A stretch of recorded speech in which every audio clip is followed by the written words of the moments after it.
अध्याय 356 अध्याय 356 100 नियमों का दाव फल दाव शासक संप्रदाय के नेता यूमेंगा-फू द्वारा प्रस्तावित शीतयान इसे अस्वीकार करने में असमर्थ थे। वह तुरंत यूमेंगा-फू का शिष्य और दाव शासक संप्रदाय का उत्तराधिकारी बनने के लिए सहमत हो गया। शीतयान के जीवन में एक भयानक मोड़ तब आया जब यह दाव शासक संप्रदाय में शामिल हो गए और यूमेंगा-फू के मार्गदर्शन में एकमात्र शिष्य बन गए। यूमेंगा-फू के मार्गदर्शन में उन्होंने तेजी से खेती में प्रगति की और एक ओरिजिन फ्यूजन सॉवरेन रियलम योद्धा की दुर्जय स्थिति तक पहुंच गए। हालांकि उनकी आशाजनक खेती के बीच त्रासदी हुई। शीतयान को एक पत्र मिला जिसमें विनाशकारी समाचार दिया गया। शी परिवार, उनके रिश्तेदार को रातों रात बेरहमी से मिटा दिया गया था। इस जघन्य कृत्य को अंजाम देने वाला रहस्य में डूबा हुआ है। कोई नहीं जानता कि शी परिवार को किसने खत्म किया। हालांकि जो स्पष्ट था वह यह था कि हमलावर एक विशिष्ट और कीमती कब्जा चाहता था, शी परिवार की रक्तरेखा का हृदय रक्त। नरसंहार के बाद खोजी गई प्रत्येक लाश में एक भयावह समानता थी, उनके हृदय रक्त की अनुपस्थिति। हत्यारे का लक्ष्य बिल्कुल स्पष्ट था। उन्होंने किसी अज्ञात कारण से हृदय का रक्त निकालने के लिए शी परिवार के प्रत्येक सदस्य को मार डाला। त्रासदी की भयावहता ने शीतयान पर समझ से परे एक ऐसा बल डाला। शी परिवार, जो कभी फलता फूलता था, अब केवल स्मृतियों की दर्दनाक गूंज में ही अस्तित्व में है। अपने परिवार की अचानक मृत्यु के कारण शीतयान को भावनाओं के भंवर से जूझना पड़ा। क्रोध, दुख और हानि की गहरी भावना जिसने अभिव्यक्ति को अस्वीकार कर दिया। अज्ञात हमलावर ने न केवल शीतयान के परिवार के सदस्यों की जान ले ली थी, बल्कि एक क्रूर उद्देश्य से ऐसा किया था। हृदय रक्त की लक्षित निकासी एक भयावह उद्देश्य की ओर संकेत करती है। शीतयान ने खुद को पागलपन की कगार पर पाया। दुख और रोष की शक्तिशाली शराब ने उसे पी लिया। नुकसान की भयावहता भारी थी और नरसंहार से जुड़े अनुत्तरित सवालों ने उसकी पीड़ा को और बढ़ा दिया। इस तरह की तबाही के बाद एक समय के होनहार किसान के पास एक खालीपन रह गया था जिसे अकेले खेती नहीं भर सकती थी। पब फ्यूचर द्वारा विज्ञापन आंतरिक उथल पुथल के बावजूद शीतयान ने अपने परिवार के विनाश के पीछे के रहस्य को उजागर करने और किए गए अत्याचारों का बदला लेने की शपथ ली। प्रतिशोध की आग उसके भीतर धधक रही थी, जो निराशा की छाया के बीच उद्देश्य की किरण प्रदान कर रही थी। अपने परिवार के विनाश के दुखद परिणाम के सामने शीतयान को अपने मालिक यूमेंगा-फू के अटूट समर्थन में सांत्वना मिली। निराशा के बीच यूमेंगा-फू ताकत का स्तंभ बन गया जिसकी शीतयान को सख्त जरूरत थी। शी परिवार के भाग्य की गंभीर वास्तविकता जानने के बाद यूमेंगा-फू गंभीर आचरण के साथ शीतयान के पास पहुंचे। गुरुवार और शिष्य त्रासदी की छाया में एक साथ खड़े थे और यूमेंगा-फू ने शी परिवार के विनाश के बारे में अंतर्दृष्टि प्रदान की। उन्होंने खुलासा किया कि जिस हमलावर ने शी परिवार का सफाया किया था वह बहुत शक्तिशाली योद्धा रहा होगा। उनका लक्ष्य बहुत स्पष्ट है, वह है शी परिवार की अनूठी रक्तधारा के हृदय का रक्त निकालना। यूमेंगा-फू ने शीतयान को उस आसन खतरे के बारे में आगाह किया जिसका उसे सामना करना पड़ सकता है। अगर हत्यारे को किसी तरह से पता चलता है कि शी परिवार का कोई जीवित व्यक्ति है जो निकट भविष्य में उसके लिए खतरा बन सकता है, तो वे निश्चित रूप से हर संभव तरीके से शीतयान को निशाना बनाएंगे। एक उदास बातचीत में यूमेंगा-फू ने शीतयान को एक कठोर कदम उठाने की सलाह दी। वह चाहते थे कि शीतयान अपना उपनाम बदल लें। इस सिफारिश के पीछे का उद्देश्य स्पष्ट था। अपने उपनाम में परिलक्षित पारिवारिक बंधन को तोड़कर शीतयान संभावित रूप से अथक हत्यारे की पकड़ से बच सकता था। शुरुआत में शी परिवार से अपने अंतिम संबंध को तोड़ने के विचार के प्रति प्रतिरोधी शीतयान को इस तरह के निर्णय की भावनात्मक उथल पुथल से जूझना पड़ा। उनके उपनाम को बदलने का कार्य उनके टूटे हुए अतीत के अवशेषों से एक निश्चित विराम का प्रतिनिधित्व करता है। जिस पारिवारिक पहचान को वह जीवन भर साथ लेकर चला, उसे त्यागने का विचार उसके दिल पर भारी पड़ गया। हालांकि कड़वी सच्चाई बनी रही, उनका परिवार अब नहीं रहा और बदला लेने के लिए उन्हें जीवित रहना पड़ा। बदला लेने की संभावना उसके भीतर एक लौ की तरह टिमटिमा रही थी। इसका एहसास तभी हो सकता था जब वह रहस्यमय हत्यारे की निरंतर खोज से बच जाता। यू मेंगा फू के प्रेरक शब्द चिंता और व्यावहारिकता दोनों से गूंज उठे। अपना उपनाम बदलना प्रतीकात्मक रूप से दर्दनाक होते हुए भी आत्म संरक्षण के लिए एक महत्वपूर्ण रणनीति के रूप में उभरा। यह एक अज्ञात प्रतिद्वंद्वी के सामने जीवित रहने के ठंडे तर्क पर आधारित एक विकल्प था। अंत में अपने गुरुवार की तर्कसंगत सलाह और अपने अस्तित्व को सुनिश्चित करने की निर्विवाद आवश्यकता से प्रभावित होकर शीतयान ने अपना उपनाम बदलने का निर्णय लिया। एक बार शीतयान यूतियान बन गया, उसने गुरुवार द्वारा दिए गए नाम को अपना लिया, जो सबसे अंधेरे समय में उसके मार्गदर्शक प्रकाश के रूप में खड़ा था। उनके उपनाम को बदलने का कार्य एक ऐसा इशारा था जो उनके परिवार के साथ उनके अंतिम संबंध को तोड़ने जैसा प्रतीत होता था। हालांकि यूतियान को इस फैसले पर कोई पछतावा नहीं था। यह निर्णय उसे जीवित रहने देता है और हत्यारे की तलाश करने का समय देता है। यूतियान की नई पहचान के तहत शीतयान ने खुद को कठोर प्रशिक्षण के लिए समर्पित कर दिया। अपने गुरुवार, यू मेंगा फू और दाओ शासक संप्रदाय के संसाधनों के मार्गदर्शन में उसकी ताकत तेजी से बढ़ने लगी। पब फ्यूचर द्वारा विज्ञापन हजारों वर्षों में अनगिनत चुनौतियों को सहन करते हुए यूतियान की अटूट दृढ़ता फलीभूत हुई और वे एक रहस्यवादी संप्रभु क्षेत्र के योद्धा के पद पर आसीन हुआ। एक दुर्भाग्यपूर्ण दिन, यूतियान ने खतरों की भूल भुलैया से गुजरते हुए एक खतरनाक गुप्त क्षेत्र में प्रवेश किया, जिसने एक रहस्यवादी संप्रभु क्षेत्र के योद्धा की सीमाओं का भी परीक्षण किया। दुर्जेय अराजक जानवरों का सामना करते हुए, विश्वासघाती जाल से बचते हुए और खतरनाक इलाकों को पार करते हुए उन्होंने अद्वितीय लचीलेपन का प्रदर्शन किया। उनकी यात्रा तब चरम उत्कर्ष पर पहुंच गई जब उन्होंने गुप्त क्षेत्र के केंद्र में प्रवेश किया। हजारों साथी रहस्यवादी संप्रभुओं के खिलाफ एक स्मारकीय लड़ाई में शामिल हुए।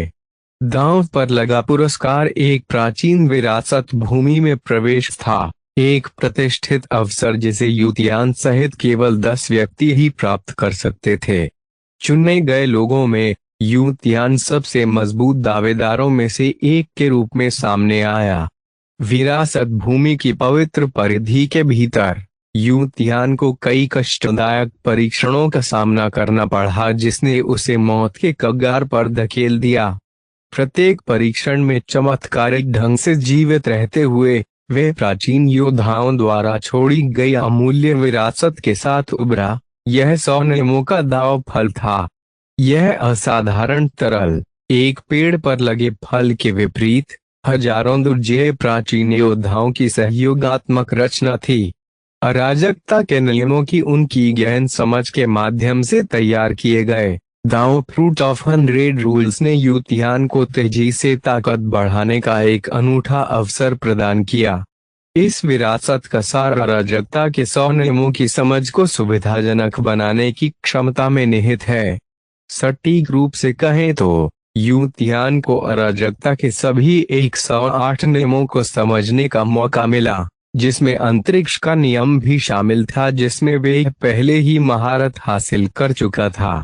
अंतरिक्ष के नियम पर उनकी महारत गहरी हो गई और 100 नियमों के दाव फल की मदद से पहले से कहीं अधिक मजबूत हो गई। 100 नियमों का दाव फल यूतियान के उत्थान के लिए उत्प्रेरक बन गया, जिसने अराजकता को नियंत्रित करने वाली अराजक ताकतों के बारे में उनकी समझ को बढ़ावा दिया। तरल की प्रत्येक बूंद में प्राचीन योद्धाओं का सामूहिक सार समाहित था, जिससे एक तालमेल बना जिसने यूतियान की अराजकता के नियमों में महारत हासिल करने में तेजी ला दी। समझने की प्रक्रिया शुरू करने के लिए यूतियान ने ग्रहणशीलता और फोकस की मानसिकता के साथ दाओ फ्रूट से संपर्क किया। तरल अपनी अलौकिक चमक के साथ अराजकता की हृदय गति के साथ स्पंदित होता प्रतीत हो रहा था। प्रत्येक बूंद में समझ के दायरे को खोलने की क्षमता थी। अराजकता के 108 अलग अलग नियमों के जटिल नृत्य को उजागर करने की कुंजी थी। जैसे ही यूतियान ने दाव फल खाया, उसे अपनी रगों में ऊर्जा का प्रवाह महसूस हुआ, प्राचीन ज्ञान का एक सूक्ष्म मिश्रण जो उसके भीतर की अराजकता के साथ प्रतिध्वनित हुआ।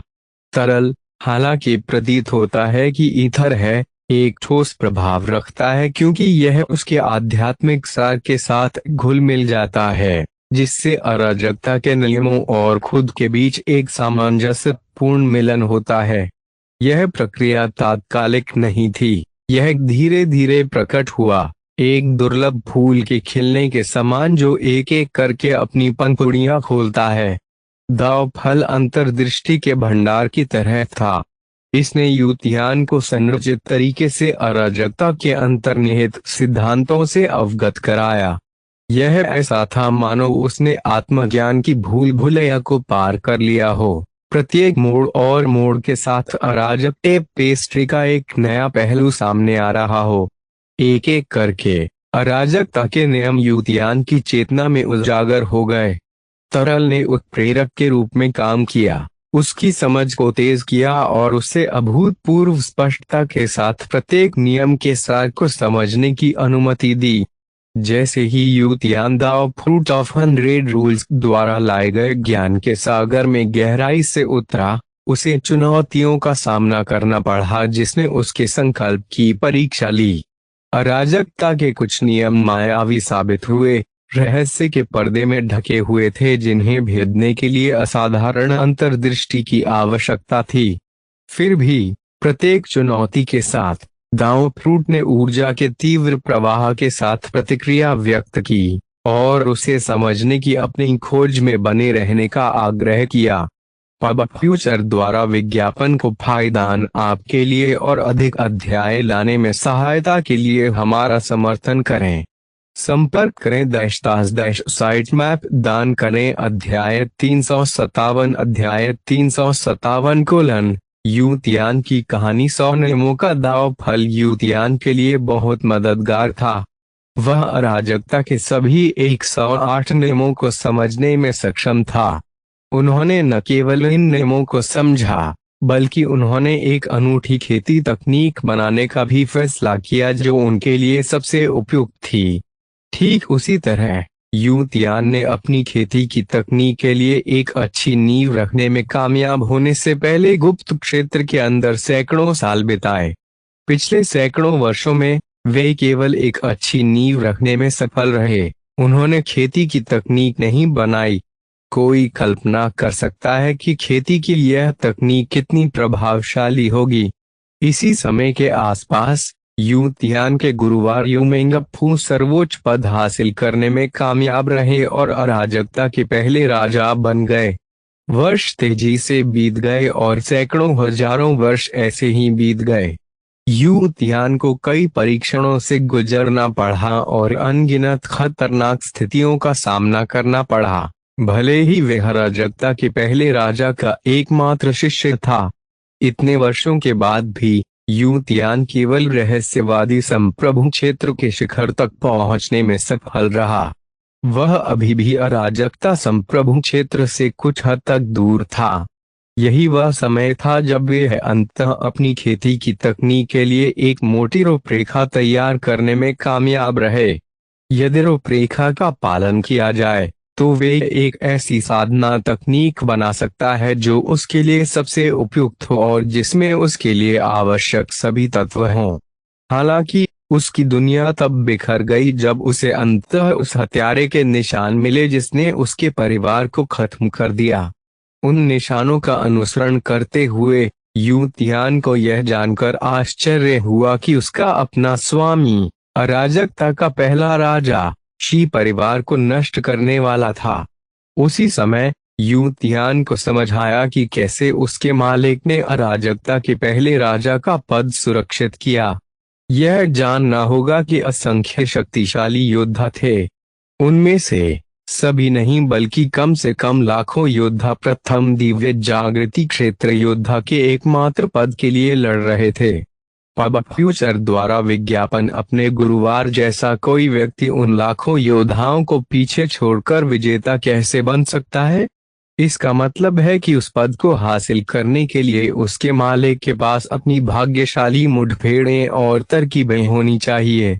यू तियान का दिल यह जानकर दुखी हो गया कि यूमेंगफू की भाग्यशाली मुठभेड़ वास्तव में वे और उसका परिवार थी। यूमेंगफू ने सेलेस्टियल के 8 छिपे हुए द्वारों को खोलने में मदद करने के लिए शी परिवार की रक्त रेखा के हृदय रक्त का उपयोग किया। यह पता चला कि यूमेंगफू ने एक स्पष्ट उद्देश्य को ध्यान में रखते हुए यू तियान को अपने शिष्य के रूप में स्वीकार किया था। शी फैमिली की ब्लड लाइन में ऐसा क्या खास था? यह पता चला कि शी परिवार के सदस्यों के हृदय रक्त में बहुत विशेष ऊर्जा का एक कतरा था जिसे दिव्य ऊर्जा कहा जाता है। दिव्य ऊर्जा का यह किनारा अविश्वसनीय रूप से शुद्ध था और दिव्य के 8 छिपे हुए द्वारों को खोलने में मदद करने में सक्षम था। यू तियान को लंबे समय तक पता नहीं था कि क्या करना है। वह अपने परिवार का बदला लेना चाहता था, लेकिन उसके मालिक को मारना बहुत शक्तिशाली था। हालांकि यू तियान ने सहने की योजना नहीं बनाई थी। उसे अपने परिवार का बदला लेना है, चाहे इसके लिए कोई भी कीमत चुकानी पड़े। अपने क्रोध में यू तियान ने यूमेंगफू की अनुपस्थिति में पूरे दाओ शासक संप्रदाय को नष्ट करके अपनी पहली पागल कार्रवाई की। वह एक पागल राक्षस की तरह था जो उस समय दाओ शासक संप्रदाय में मौजूद हर एक व्यक्ति को मार रहा था। इससे कोई फर्क नहीं पड़ता कि वे बुरे लोग थे या अच्छे लोग, सभी मारे गए। यू तियान एक शिखर रहस्यवादी संप्रभु क्षेत्र योद्धा था। इतना ही नहीं, वह ऐसा व्यक्ति था जिसने अराजकता के सभी 108 नियमों को समझ लिया था।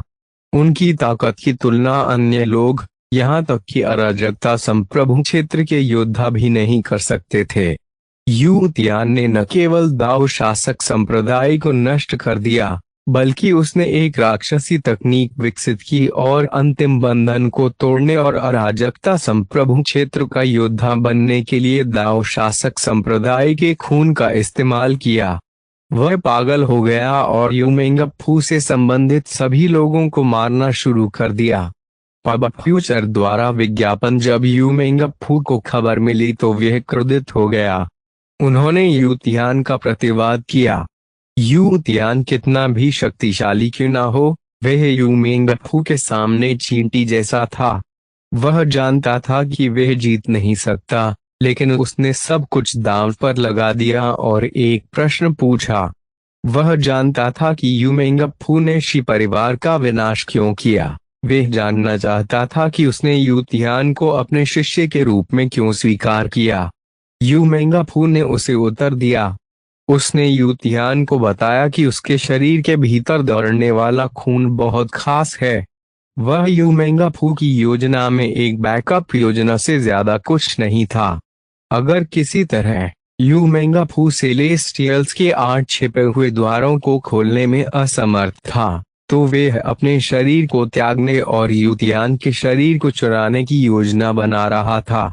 दिव्य ऊर्जा और शी फैमिली ब्लड लाइन के साथ उसे यकीन था कि वह दिव्य के 8 छिपे हुए द्वार खोल सकता है और अराजकता का राजा बन सकता है। यह सिर्फ एक बैकअप प्लान था। हालांकि उन्हें कभी भी इस योजना को क्रियान्वित करने की आवश्यकता नहीं पड़ी, क्योंकि वे अपने इच्छित लक्ष्य को प्राप्त करने में सक्षम थे। अब यू तियान एक बीज से अधिक कुछ नहीं था जो एक पेड़ बन सकता था। उस समय वह यूमेंगफू के लिए एक समस्या बन जाएगा। इसलिए यू मेंगाफू ने यू तियान को मारने और भविष्य की परेशानी को खत्म करने का फैसला किया। फिर भी यू तियान अभी भी स्थान और समय को बाधित करके भागने में सक्षम था। वह भागकर छिप गया। वह छाया में रहकर अपनी शक्ति बढ़ाने लगा। साथ ही उन्होंने अपनी खेती तकनीकी रूपरेखा में कुछ विशेषताएं बदल दी। यू मेंगाफू ने अपने बैकअप प्लान के बारे में बताया और अब यू तियान भी अपने लिए एक परफेक्ट बैकअप प्लान बनाना चाहता था। ऐसे ही लाखों वर्ष बीत गए। यू तियान अंततः अपनी रूपरेखा के अनुसार खेती की तकनीक बनाने में सक्षम हो गया। उन्होंने इस साधना तकनीक को प्राइमर्डियल कैओस ग्रैंड मिस्ट्रीज नाम दिया। इतना ही नहीं, उसकी राक्षसी खेती अराजकता संप्रभु क्षेत्र के चरम पर भी पहुंच गई थी। यू तियान पूरी तरह से एक पागल राक्षस बन गया था। वह अपनी जरूरत की किसी भी चीज के लिए हत्या कर देता था और लूट लेता था। वह मनोरंजन के लिए लोगों को आतंकित करने के लिए निरर्थक हत्याएं भी करता था। उसने सार्वजनिक रूप से एक प्रभावशाली संप्रदाय के नेता की पत्नी के साथ बलात्कार करने की हद तक सभी प्रकार के अपराध किए। ऐसा कहा जाता था कि उस संप्रदाय के नेता का यू मेंगाफू के साथ गहरा संबंध था। इस कृत्य से न केवल जनता क्रोधित हुई बल्कि समस्त अराजकता फैल गई। अराजकता की नजर में यू तियान स्वर्गीय राक्षसों से भी अधिक राक्षसी बन गया है। पूरी अराजकता की नजर यू तियान पर पड़ी और उसका शिकार करना शुरू कर दिया। लेकिन वे यू तियान की ताकत का हिस्सा बनने के अलावा कुछ भी करने में असमर्थ थे। यह यू तियान ही था जिसने नो रिटर्न की निषिद्ध भूमि में हलचल भरी जिंदगियों को मिटा दिया। साथ ही उन्होंने यू मेंगाफू से जुड़ी आखिरी चीज को भी खत्म कर दिया। इससे यू मेंगाफू पूरी तरह से क्रोधित हो गया। उसे यू तियान को भागने देने का अफसोस हुआ।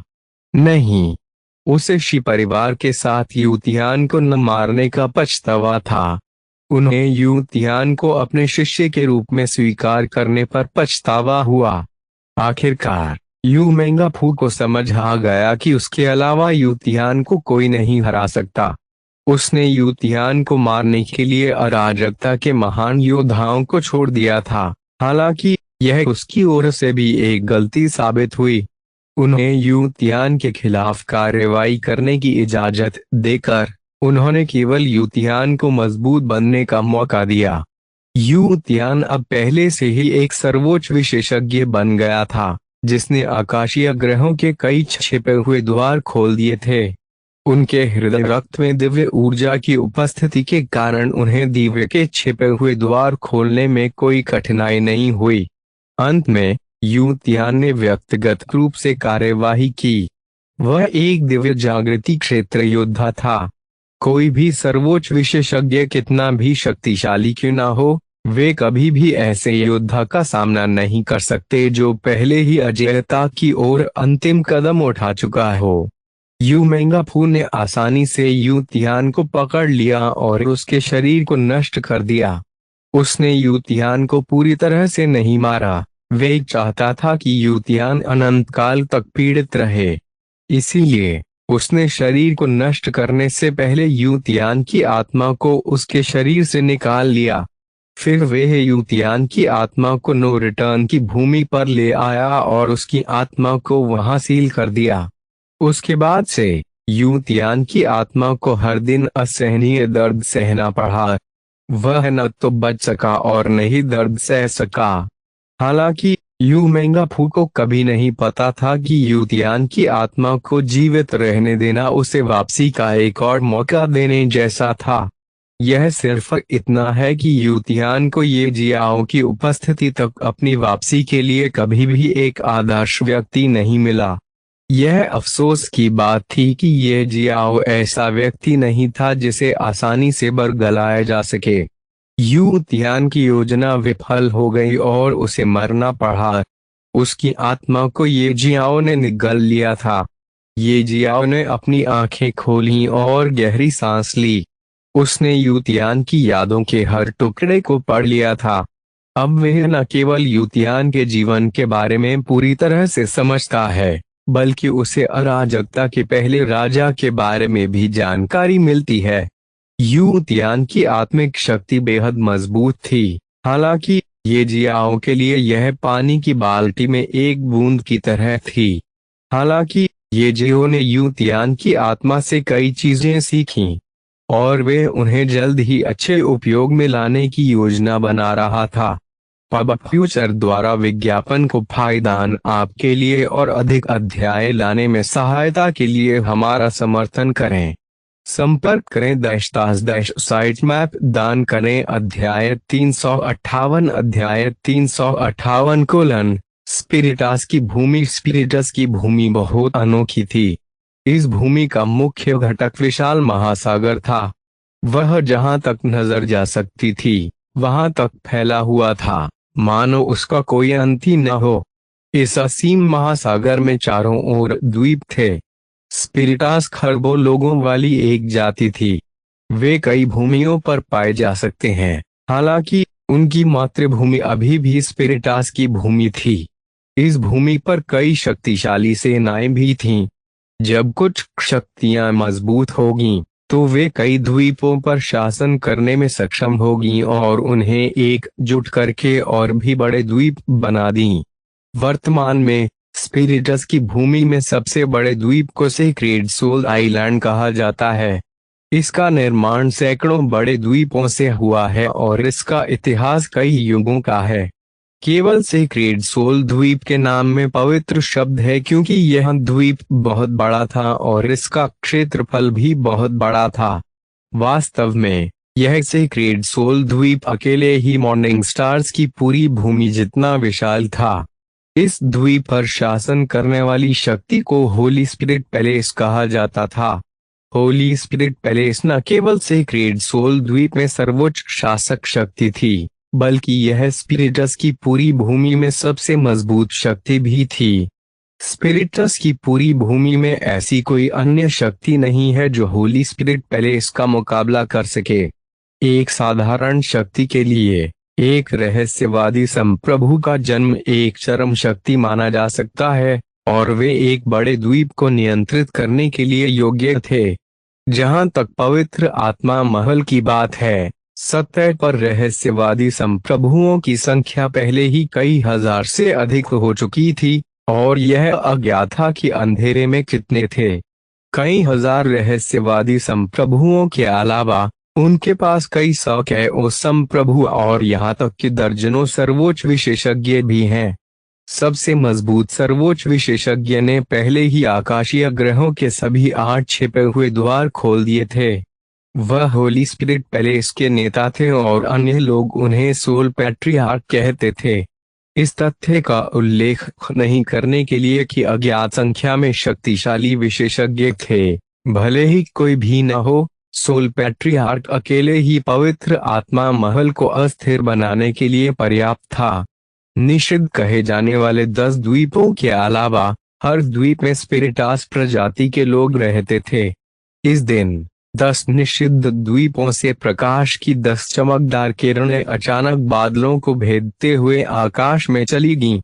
गड़गड़ाहट। इस समय आसमान में कुछ अंधेरा छा गया और एक तेज तूफान आने लगा। इन द्वीपों पर आत्मा की खेती करने वाले स्पिरिटस जाति के लोग सदमे में पड़ गए। उनमें से कई लोग ऐसी शक्ति के सामने डर से कांपने लगे। होली स्पिरिट पैलेस एक मंद रोशनी वाले गुप्त कक्ष में सफेद कपड़े पहने एक बूढ़ा व्यक्ति भावशून्य था। इसी समय बूढ़े व्यक्ति ने अचानक अपनी आंखें खोलीं। चौंका देने वाली रोशनी की 2 किरणें विस्फोटक ढंग से निकलीं।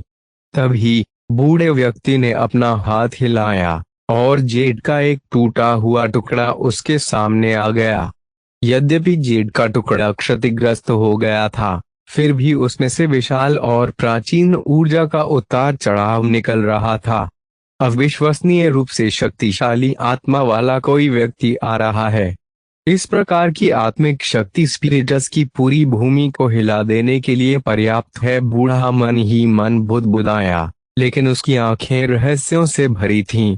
कुछ ही समय बाद अंधेरे गुप्त कक्ष के भीतर का स्थान विकृत हो गया क्योंकि आकृतियां एक के बाद एक दिखाई देने लगीं। इनमें से कुछ आकृतियां पुरानी थीं और कुछ अपने जीवन के चरम काल में थीं। हालांकि इससे कोई फर्क नहीं पड़ता कि वे कैसे दिखते थे, उनके शरीर में व्याप्त ऊर्जा अतुलनीय रूप से भयानक थी। यदि कोई उन्हें ध्यान से गिने तो वे 1 दर्जन से अधिक थे।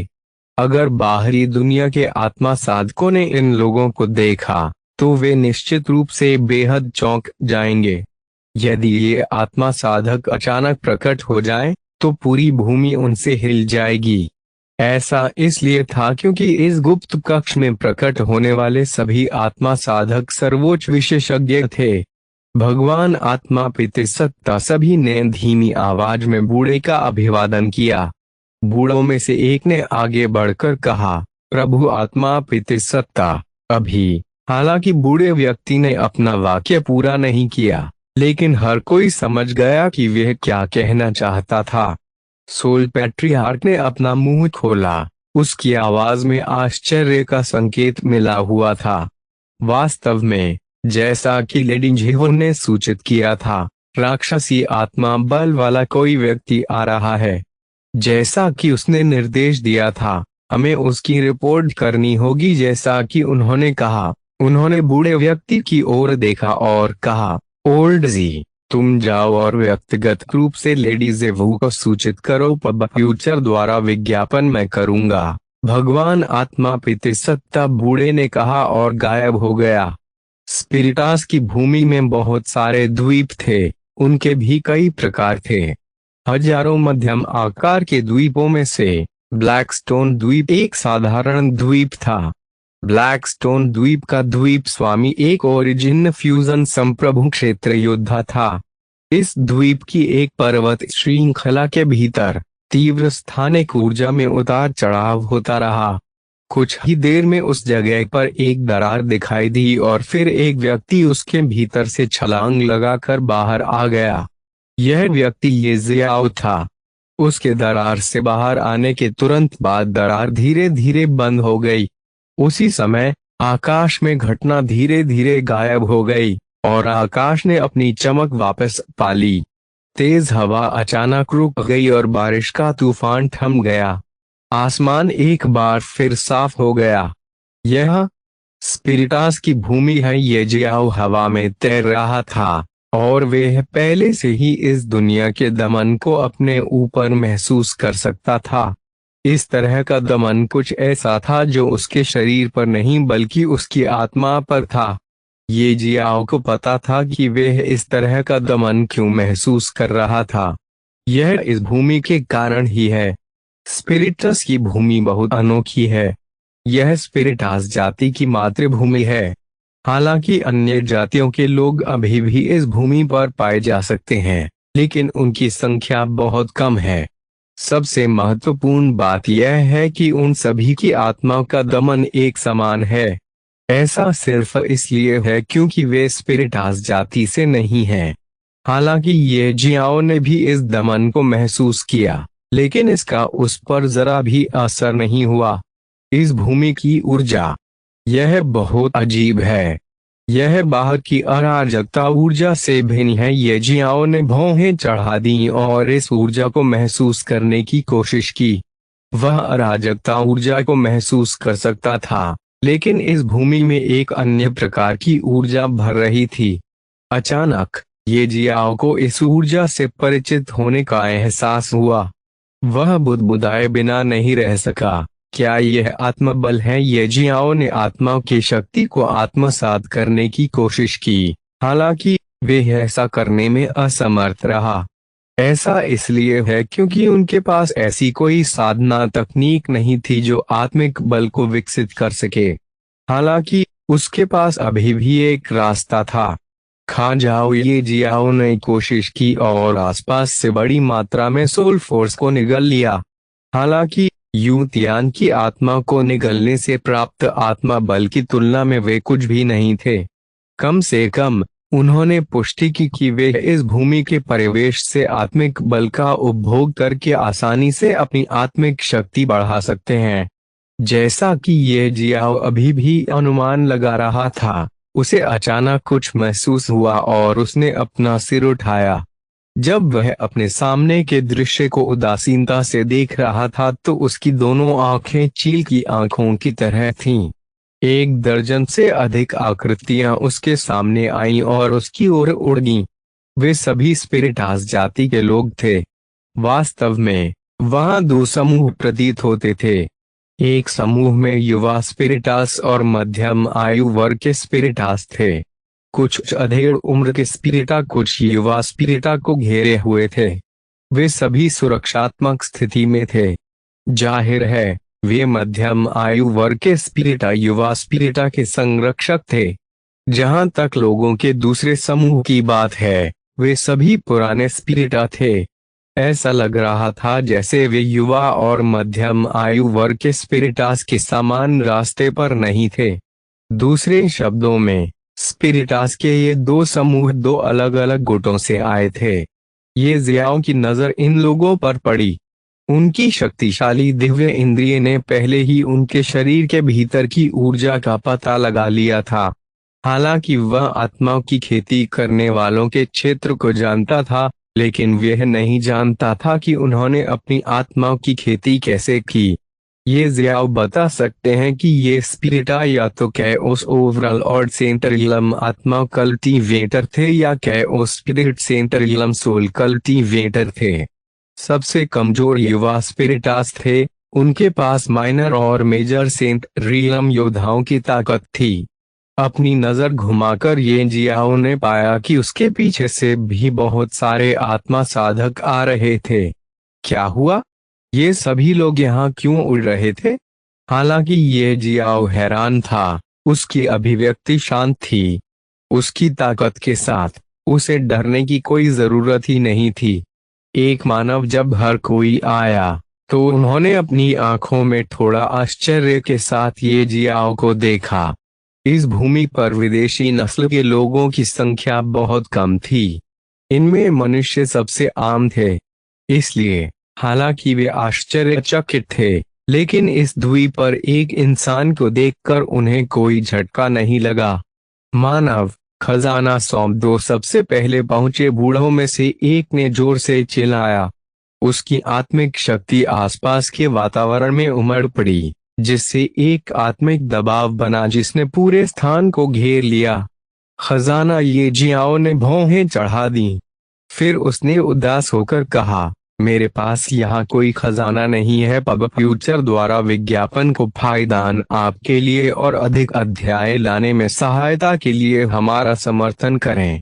संपर्क करें _साइट मैप दान करें। अध्याय 359 द्वीप क्षेत्र खजाना ये जियाओ ने भौहें चढ़ा दी और बेहोश होकर कहा, कौन सा खजाना? मेरे पास यहाँ कोई खजाना नहीं है। बकवास। पहले आकाश में एक असामान्य घटना हुई थी। उसके बाद हमें इस जगह से ऊर्जा का तीव्र उतार चढ़ाव स्पष्ट रूप से महसूस हुआ। अब जब असामान्य घटना गायब हो गई है तो आप यहाँ केवल एक ही हैं। आपने इसे दूर ले लिया होगा। खजाना युवा आत्मा कृषकों में से एक चिल्लाया। जैसे ही युवा आत्मा साधक चिल्लाया, बाकी आत्मा साधकों ने भी ये जियो को मजबूर करने की कोशिश की। मानव खजाना उनका है जिनके पास इसे रखने की क्षमता है। तुम्हारे पास खजाना रखने की योग्यता नहीं है। यदि तुम इसे नहीं सौंपते तो हमें निर्दयी होने का दोष मत दो। एक बूढ़े स्पिरिटस ने सख्ती से बात की। ये जियाओं को आखिरकार समझ आया कि क्या हुआ था। यह पता चला कि उनके आगमन से ऊर्जा का तीव्र उतार चढ़ाव उत्पन्न हुआ और वे इस बिंदु को समझ सकते थे क्योंकि उन्होंने स्पिरिटस की भूमि के लिए सीधा रास्ता बनाने के लिए अंतरिक्ष नियम के गहन सत्य का उपयोग किया था और यहाँ आए थे। हालांकि वह उस घटना के बारे में नहीं समझ सका जिसके बारे में ये लोग बात कर रहे थे। सबसे पहले उनके आगमन से किसी भी घटना की उपस्थिति नहीं होनी चाहिए। चूंकि ये जियाओ ने ऐसा सोचा था, उसके लिए इसका मतलब है कि इस घटना का उससे कोई संबंध नहीं होगा। यह महज एक पूर्ण संयोग था कि उनके आगमन का समय और घटना के प्रकट होने का समय बिल्कुल मेल खाता था, जिससे इन लोगों को गलतफहमी हुई और उन्होंने सोचा कि एक बड़ा खजाना प्रकट हुआ था और वे उसे ले गया। बूढ़े व्यक्ति ने देखा कि ये जियाओ चुप था।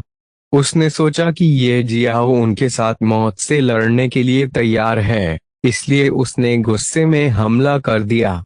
किसने सोचा होगा कि ये जियाओ उसके हमले का इंतजार कर रहा था। ये जियाओ वास्तव में देखना चाहता था कि इन स्पिरिटास के पास किस तरह के साधन हैं और वे कैसे लड़ते हैं। हालांकि ये जियो निराश था। बूढ़े ने शुरू में अपनी पूरी ताकत नहीं लगाई। प्रबल आत्मबल ने तूफान की भांति आक्रमण किया। यह एक आत्मिक कौशल था, बिल्कुल सामान्य। पब फ्यूचर द्वारा विज्ञापन सोल फोर्स का यह अंश ये जियाओ के लिए उल्लेख करने लायक नहीं था। उसने अपनी उंगली हिलाई।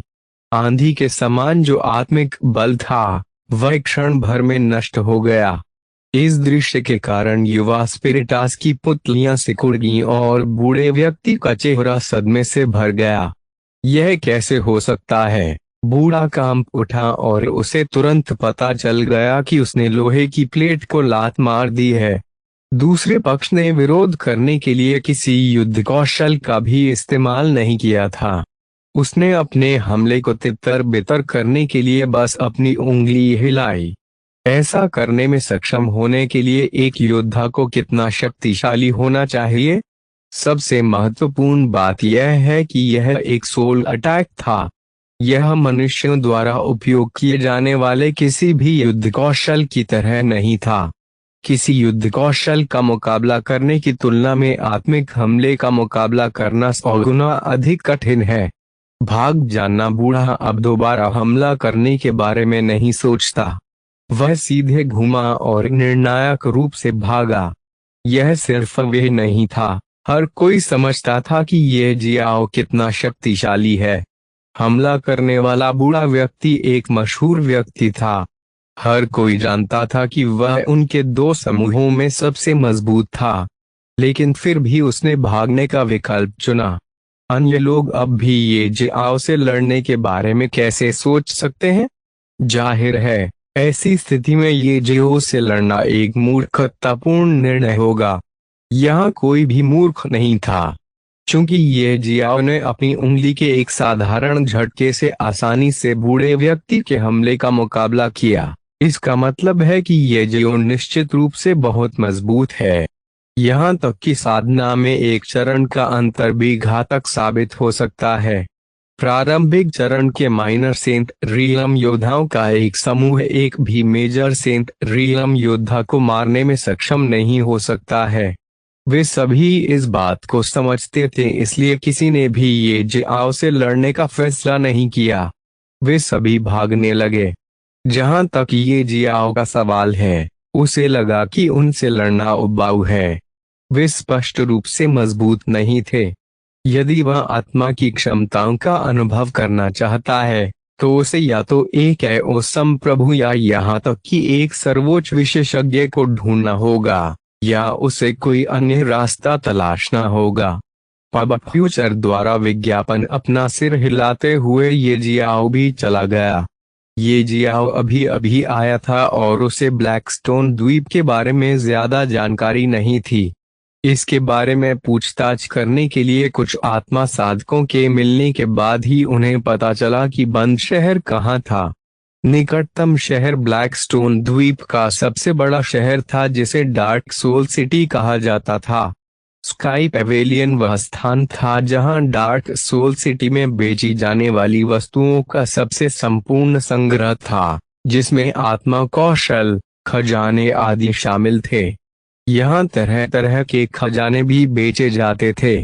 ऐसा कहा गया था कि स्वर्गीय मंडप के पीछे रहस्यवादी संप्रभु क्षेत्र के योद्धा की छाया थी। इस वजह से किसी ने भी स्वर्गीय मंडप में परेशानी पैदा करने की हिम्मत नहीं की, यहाँ तक कि द्वीप मास्टर ने भी नहीं। ये जियाओ के डार्क सोल सिटी में पहुंचने के बाद उसने हर तरह की जानकारी की तलाश शुरू कर दी जो उसे स्पिरिटस की भूमि को बेहतर ढंग से समझने में मदद कर सके। इस द्वीप पर इस भूमि के बारे में लगभग हर जानकारी इकट्ठा करने में उसे केवल 2 दिन लगे। अंत में उन्होंने सबसे पहले स्काई पवेलियन नामक स्थान पर जाने का निर्णय लिया। ये जियाओ को स्काई पवेलियन के बारे में पता चलने के बाद वे स्काई पवेलियन तक गया। स्काई पवेलियन को 3 स्तरों में विभाजित किया गया था। पहला स्तर मुख्य रूप से उन कृषकों के लिए था जिन्हें उत्कृष्ट स्पिरिटा नहीं माना जाता था, इसलिए जो सामान बेचा गया उसकी कीमत ज्यादा नहीं थी। यदि खजाने थे भी तो संभवतः वे स्वर्गीय आत्मा रैंक के आसपास थे। दिव्य आत्मा रैंक के खजाने मुख्यतः दूसरे स्तर पर थे। जहां तक तीसरे स्तर की बात है, योद्धाओं को इस स्थान पर दिव्य विध्वंसक रैंक का खजाना आसानी से मिल सकता था। ये जियाओ इस भूमि को बेहतर ढंग से समझने के लिए इस भूमि का एक नक्शा खरीदना चाहता था। ये जियाओ ने सबसे पहले पहली मंजिल के आसपास पूछा और पता चला कि पहली परत में स्पिरिटस की भूमि का नक्शा नहीं था। उनके पास केवल प्रथम तल पर आसपास के द्वीपों का नक्शा था। सामान्यतया मानचित्र ने डार्क सोल द्वीप के आसपास 10 से अधिक द्वीपों द्वारा गठित द्वीप समूहों के स्थान को इंगित किया। प्रत्येक द्वीप को एक विशाल महासागर अलग करता था। समुद्र में सोल बीस्ट रहते थे जो सोल कल्टीवेटर्स और यहाँ तक कि योद्धाओं के लिए भी बड़ा खतरा साबित हो सकते थे। चाहे वह उड़ रहा हो या नौकायन कर रहा हो, सोल बीस्ट्स द्वारा घात लगाए जाने की संभावना थी। इसलिए कमजोर आत्मा वाले साधक उन द्वीपों को आसानी से नहीं छोड़ेंगे जिन पर उनका जन्म हुआ है। यहाँ तक कि कुछ कमजोर आत्मा साधक भी थे जो शायद अपने शेष जीवन में कभी भी द्वीप नहीं छोड़ेंगे। क्या आपके पास यहाँ अधिक संपूर्ण मानचित्र है? उदाहरण के लिए स्पिरिटस की संपूर्ण भूमि का मानचित्र, ये जियो ने पूछा। यह, मुझे खेद है, मुझे डर है कि हमारे पास यह नहीं है। जिस स्टाफ सदस्य से पूछताछ की गई वे हैरान नजर आया। उन्हें उम्मीद नहीं थी कि कोई इंसान ऐसा नक्शा खरीदना चाहेगा। ऐसा नक्शा बहुमूल्य था। कहने की जरूरत नहीं है, जब किसी की ताकत माना के अनुरूप नहीं थी तो ऐसा नक्शा खरीदना बेकार था। नहीं, ये जियाओ थोड़ा निराश था। यदि आप दूसरी मंजिल पर जाएं, तो वहां क्लियर वाटर आइलैंड्स जोन का नक्शा होना चाहिए। स्टाफ सदस्य थोड़ा झिझकते हुए बोला। सेक्रेड सोल द्वीप के अलावा स्पिरिटस की भूमि में विभिन्न आकार के अनगिनत द्वीप थे। क्योंकि स्पिरिटस की भूमि बहुत बड़ी थी, इसलिए वहां इन द्वीपों की संख्या बहुत अधिक थी। इसके अलावा उनमें से कुछ एक दूसरे के काफी करीब थे, जबकि अन्य काफी दूर थे। परिणाम स्वरूप स्पिरिटस की भूमि ने कुछ द्वीपों का उपयोग किया जो एक द्वीप क्षेत्र के रूप में एक दूसरे के करीब थे। साफ जल द्वीप क्षेत्र में कुल 36 द्वीप शामिल थे। वहां केवल एक बड़ा द्वीप था और बाकी मध्यम आकार के द्वीप और छोटे द्वीप थे। फर्स्ट लेयर ने जो नक्शा बेचा वह साफ जल द्वीप क्षेत्र का केवल 1/3 हिस्सा था। फिर भी बहुत कम आत्मा साधक इस क्षेत्र को छोड़ेंगे। ऐसा कहा गया था कि केवल द्वीप मास्टर ही इस क्षेत्र को छोड़कर द्वीप क्षेत्र के अन्य हिस्सों में गए थे। साफ जल द्वीप क्षेत्र, ये जियाओ ने थोड़े समय के लिए सोचा और कहा, क्या कोई बड़ा नक्शा है? भले ही यह स्पिरिटस की पूरी भूमि का नक्शा ना हो, कम से कम कुछ द्वीप क्षेत्रों का नक्शा होना चाहिए। स्टाफ सदस्यों ने कहा, बेशक वहां है। यह तीसरी मंजिल पर है। मानचित्र में क्लियर वाटर आइलैंड जोन और आसपास के अन्य 4 द्वीप क्षेत्रों का स्थान शामिल है। लेकिन सर, आपको वास्तव में ऐसा नक्शा खरीदने की जरूरत नहीं है। यदि आप अन्य द्वीपों पर जाना चाहते हैं तो आपको विशाल समुद्र से होकर जाना होगा। यदि वे सावधान नहीं रहे तो यहाँ तक कि ओरिजिन फ्यूजन सॉवेन भी मर जाएंगे। इसके अलावा केवल नॉर्थ फ्यूजन सॉवरीन दायरे के योद्धाओं और उससे ऊपर के योद्धाओं को तीसरी मंजिल में प्रवेश करने की अनुमति है। कर्मचारी ने ये जियाओ की ओर देखा और अपना सिर थोड़ा हिलाया। उसे याद नहीं रहा कि इस द्वीप पर 9 फ्यूजन सॉवरीन रियलम का कोई इंसान था। पब फ्यूचर द्वारा विज्ञापन को फायदान आपके लिए और अधिक अध्याय लाने में सहायता के लिए हमारा समर्थन करें। संपर्क करें साइट मैप दान करें। अध्याय 360 लाल रंग में औरत। ये जियाओ गहरी सोच में डूबा हुआ लग रहा था। थोड़ी देर के बाद वह बुदबुदाया, केवल कुछ द्वीप क्षेत्रों का नक्शा है। चूंकि इस मध्यम आकार के द्वीप में पास के द्वीप क्षेत्रों का नक्शा है, इसलिए बड़े आकार के द्वीपों में आगे के द्वीप क्षेत्रों के नक्शे होने चाहिए, या शायद यहाँ तक कि स्पिरिटास की संपूर्ण भूमि का मानचित्र। कर्मचारी की झिझक को नजरअंदाज करते हुए ये जियाओ सीधे तीसरी मंजिल पर चला गया। 2 विशेषज्ञ तीसरी मंजिल के प्रवेश द्वार की रखवाली कर रहे थे। उनकी ऊर्जा के स्तर को देखते हुए वे दोनों विशाल मूल समुद्री क्षेत्र आत्मा कृषक प्रतीत होते थे। सोल कल्टीवेशन के बारे में ये जियाओ के दिल में कुछ संदेह थे। वह जानना चाहते थे कि सोल कल्टीवेटर कैसे खेती करते हैं। उनके साधना क्षेत्र अभी भी वही क्यों है, भले ही वे अपनी आत्मिक शक्ति को विकसित करते हों, अराजकता ऊर्जा को नहीं। वह जानना चाहते थे कि इन सोल कल्टीवेटर्स ने सोल फोर्स में खेती करने के बावजूद अपना मूल सागर कैसे बनाया। क्या ऐसा हो सकता है कि उनका मूल सागर आत्मिक ऊर्जा से भरा हो, उन योद्धाओं के विपरीत जिनका मूल सागर अराजकता ऊर्जा से भरा हुआ है? उनके पास कई प्रश्न थे और इन उत्तरों पर कुछ अनुमान भी थे। जैसे ही दोनों गार्डों ने ये जियाओ को देखा, उन्होंने अपनी आत्मा पर दबाव डाला। ये जियाओ अविचल रहा, विशेषकर उसकी आंखें। उनकी आत्मा के दबाव ने ये जियाओ को थोड़ा सा भी प्रभावित नहीं किया। बस एक साधारण सी हंसी के साथ ये जियाओ ने अपने ऊपर चल रहे दबाव को तोड़ दिया। यह देखकर कि ये जियाओ ने कितनी आसानी से उनकी आत्मा के दबाव को तोड़ दिया था, दोनों गार्ड यह कैसे नहीं समझ सकते कि ये जियो उनसे कहीं अधिक मजबूत है। इसलिए दोनों गार्डों ने हार मान ली और ये जियाओ को तीसरी मंजिल तक पहुंचने की अनुमति दे दी। वे बस हैरान थे कि यह शक्तिशाली मानव कहां से आया। तीसरी मंजिल पहली और दूसरी मंजिल जितनी बड़ी नहीं थी और जगह भी बहुत छोटी थी। यही कारण था कि तीसरी मंजिल पर ज्यादा खजाना नहीं था। ये जियाओ ने एक स्थिति में एक विशाल ब्लेड देखा जो ठंडी आभा उत्सर्जित कर रहा था। ब्लेड पर पैटर्न स्पष्ट रूप से दिखाई दे रहे थे और यहाँ तक कि भीतर रहस्यमय आभा भी छिपी हुई थी।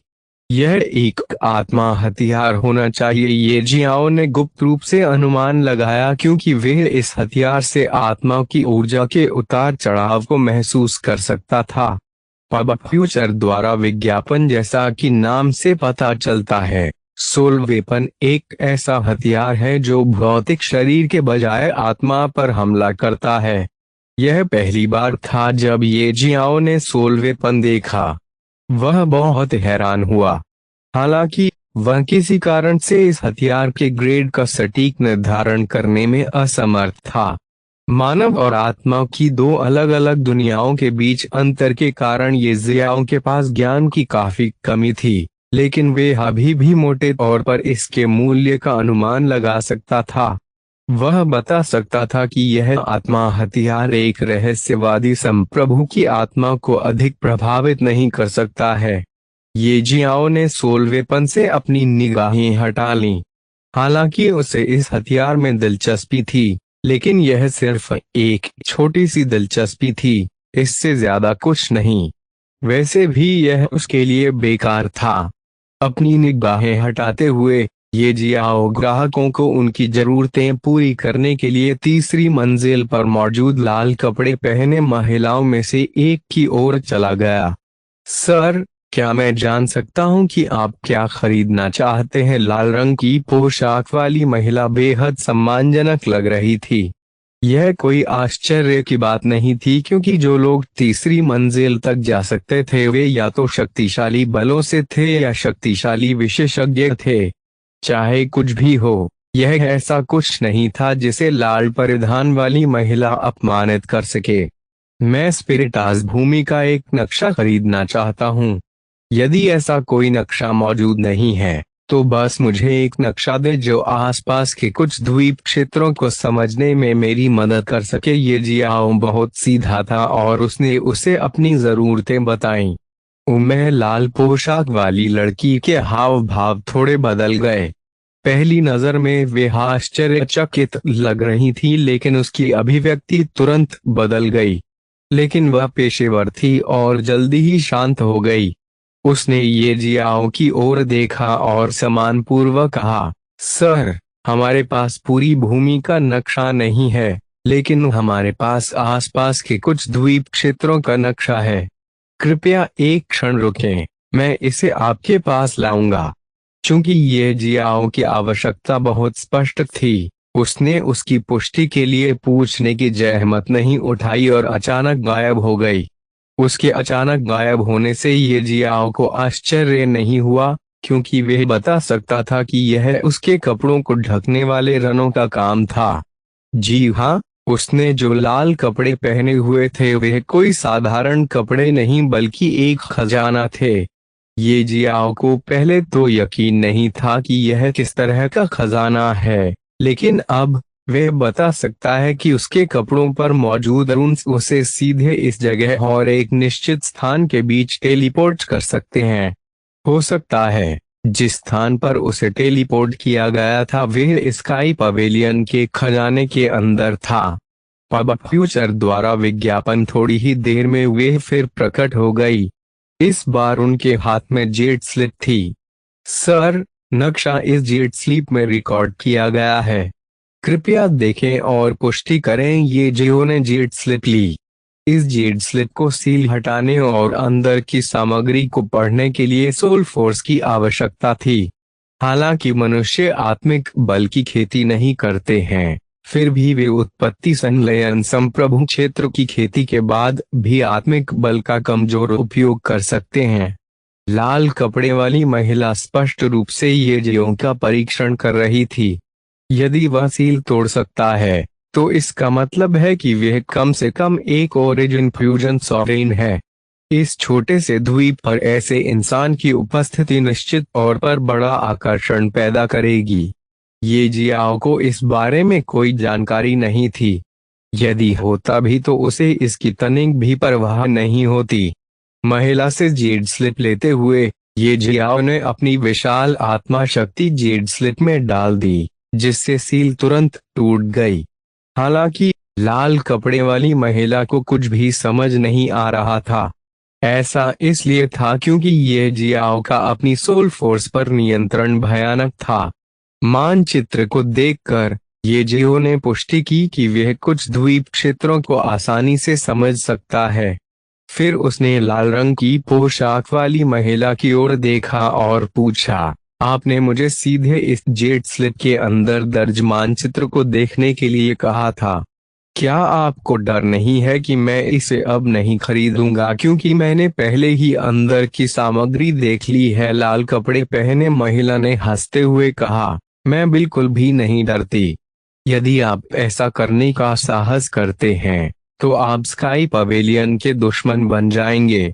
उस समय जब तक आप स्पिरिटास की भूमि में हैं, आप न केवल आपको किसी भी द्वीप पर स्काई पवेलियन में प्रवेश करने से काली सूची में डाल दिया जाएगा, बल्कि आपका शिकार भी किया जाएगा। आप नहीं जानते होंगे लेकिन स्काई पवेलियन के पीछे का व्यक्ति सेक्रेड सोल द्वीप पर एक बहुत ही महत्वपूर्ण व्यक्ति है। पवित्र आत्मा द्वीप, यह नाम उसने पहली बार सुना था। लाल जोड़े वाली महिला के बोलने के अंदाज से लगता है कि यह आइलैंड काफी मशहूर है। उन्होंने कुछ भी नहीं कहा या पूछा, वह बस मुस्कुराया और पूछा, कितना? लाल कपड़े वाली महिला ने उत्तर दिया, 50,000 सोल क्रिस्टल्स। आत्मा क्रिस्टल। फिर ये जियाओ ने पहली बार सोल क्रिस्टल्स के बारे में सुना। लेकिन वह अभी भी अनुमान लगा सकता है कि ये सोल क्रिस्टल स्पिरिटस की भूमि में उपयोग की जाने वाली मुद्राएं होनी चाहिए, और वे अंदर से सोल एनर्जी से भरी होंगी। वह बस इस बात से हैरान था कि क्रिस्टल के भीतर आत्मा ऊर्जा कैसे भरी जा सकती है। वैसे भी सच्चाई तो यह थी कि उसके पास एक भी सोल क्रिस्टल नहीं था, और न ही उसे सोल क्रिस्टल का मूल्य पता था। मेरे पास सोल क्रिस्टल्स नहीं है। क्या आप एनर्जी क्रिस्टल्स लेते हैं? ये जियो ने पूछा। लाल कपड़े वाली महिला ने भौहें सिकोड़ लीं। उसे इसकी उम्मीद नहीं थी। वह खुद को रोक नहीं पाई और पूछ सकी, क्या ऐसा हो सकता है कि आप अभी अभी इस भूमि पर आए हैं? ये जियाव छुपे नहीं और बस सिर हिलाया। कोई आश्चर्य नहीं। यह सुनकर महिला को राहत मिली और उसे यह भी समझ आया कि इतना शक्तिशाली मानव इस भूमि के मध्यम आकार के द्वीप पर कैसे प्रकट हो सकता है। इस भूमि में बहुत पतली अराजकता ऊर्जा है। इस भूमि पर अराजकता ऊर्जा की खेती अन्य भूमि की तुलना में दर्जनों गुना अधिक कठिन है। शक्तिशाली मानव का आविर्भाव भी अत्यंत दुर्लभ है। अपना सिर हिलाते हुए लाल कपड़े वाली महिला बोली, हम केवल सोल क्रिस्टल्स का व्यापार करते हैं। यदि आपके पास सोल क्रिस्टल्स नहीं है, तो आप सोल क्रिस्टल्स के बदले में हमें एक खजाना बेच सकते हैं और फिर भुगतान कर सकते हैं। ये जियाओ ने सिर हिलाया और सोचने लगा कि कौन सा खजाना बेचा जाए। अंत में उसने मॉर्निंग ब्रिलियंस ड्यू की 10 बूंदें निकाली और कहा, इन्हें कितने में बदला जा सकता है? लाल कपड़े वाली महिला ने ये जियाओ से छोटी कांच की बोतल ली। ये जियाओ के पास मूल रूप से यह कांच की बोतल नहीं थी। उन्होंने सृजन नियम के गहन सत्य का उपयोग करके इस बोतल को कहीं से भी बनाया था। दरअसल उन्होंने इस बोतल को बनाने के लिए आसपास की जगह में बिखरे हुए पदार्थों का इस्तेमाल किया। लाल कपड़ों वाली महिला ने मॉर्निंग ब्रिलियंस ड्यू को जितना अधिक देखा, वे उतनी ही अधिक आश्चर्यचकित हो गई। वह उसकी इन 10 बूंदों से एक अक्षय मात्रा में जीवन शक्ति महसूस कर सकती थी। अंत में वे इसका मूल्य निर्धारित करने में असमर्थ रही। चूंकि ये जियो अब एक अराजकता संप्रभु था, इसलिए आशीर्वाद मॉर्निंग ब्रिलियंस भी मजबूत हो गया था, और इस आशीर्वाद से उत्पन्न मॉर्निंग ब्रिलियंस ड्यू भी मजबूत हो गया था और उन योद्धाओं को भी आसानी से ठीक कर सकता था जिन्होंने अभी अभी दिव्य जागृति क्षेत्र में कदम रखा था। पब फ्यूचर द्वारा विज्ञापन को फायदान आपके लिए और अधिक अध्याय लाने में सहायता के लिए हमारा समर्थन करें। संपर्क करें / साइट मैप दान करें।